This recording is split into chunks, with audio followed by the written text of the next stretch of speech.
अनुसार ऐसे यूनिवर्सिटी के अंदर जो बच्चे धरने पे बैठे हैं अभी तक उनका कोई समाधान नहीं हुआ, तो आप किस तरीके से देखते हैं? HAU का जो दृश्य है, जो HAU में बच्चों का प्रदर्शन है, ये कहीं ना कहीं आप ये मान के चलो कि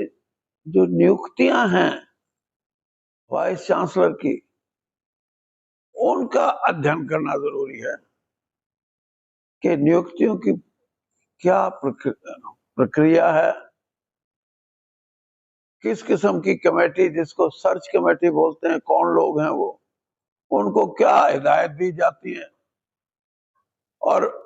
मैं दावे से ये बात कह सकता हूं कि अगर यही तरीका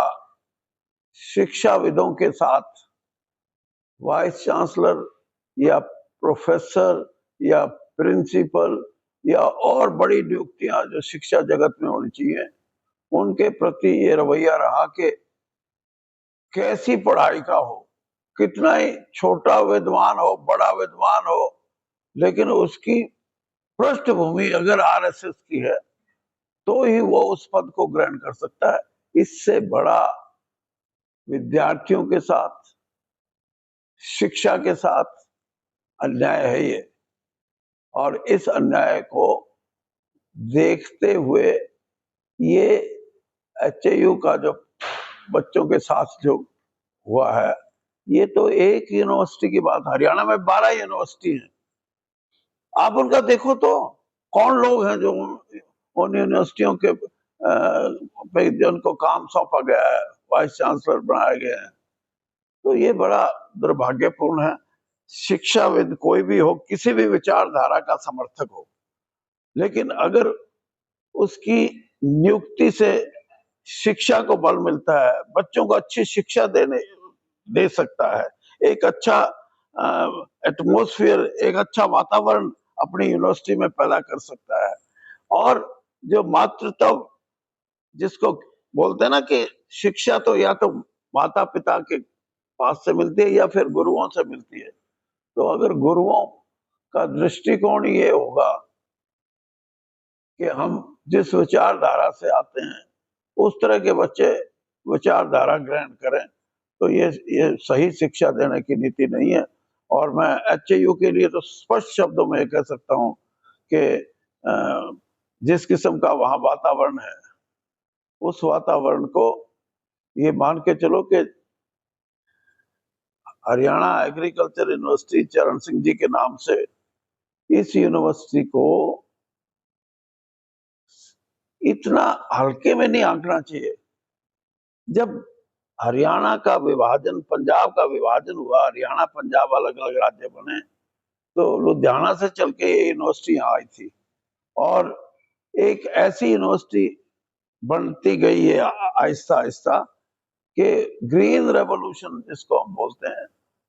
उसमें विशेष भूमिका रही है इस यूनिवर्सिटी की। इस देश का जो, जिसको हम अन्नदाता कहते हैं, अन्नदाता बनने का श्रेय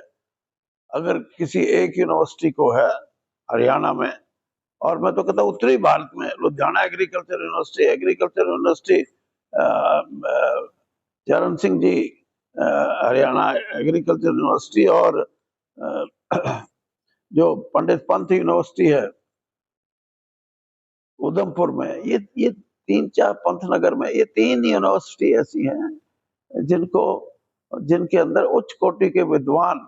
और वो भी बच्चों से प्यार हासिल करें और बच्चे उनको सम्मान दें, इस किस्म का वातावरण होना चाहिए। आज वातावरण ये हो गया कि यूनिवर्सिटी के वाइस चांसलर पर बच्चे ये कहें कि ये यहाँ तक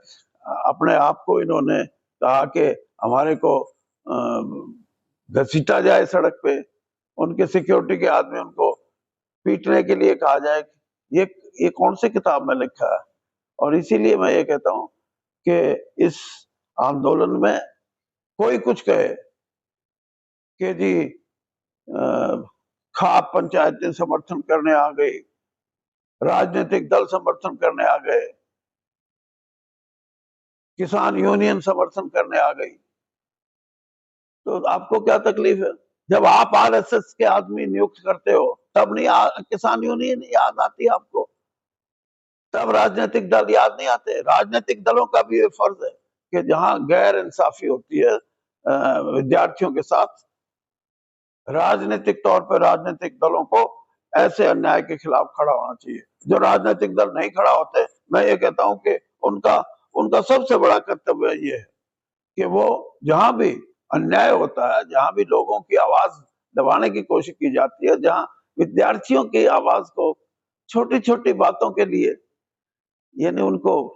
अब ये कोई तरीका है कि आप हॉस्टल की लाइट बंद कर दो, आप हॉस्टल के कैंटीन को बंद कर दो, उसका मैस ना चलने दो, बच्चों को कहो कि हॉस्टल छोड़ के जाएं? ये कोई बर्दाश्त नहीं करेगा। और अगर सरकार अब भी इस चीज पे कोई विचार करने में असमर्थ है, तो सरकार को ये भी समझ लेना चाहिए कि ये चीजें ही हैं जहां प्रजातंत्र में इनको कोई बर्दाश्त नहीं करता। और जिस दिन लोग खड़े हो गए ना इन बच्चों के साथ, तो जगह नहीं मिलेगी, ना वाइस चांसलर को जगह मिलेगी, ना सरकार को जगह मिलेगी।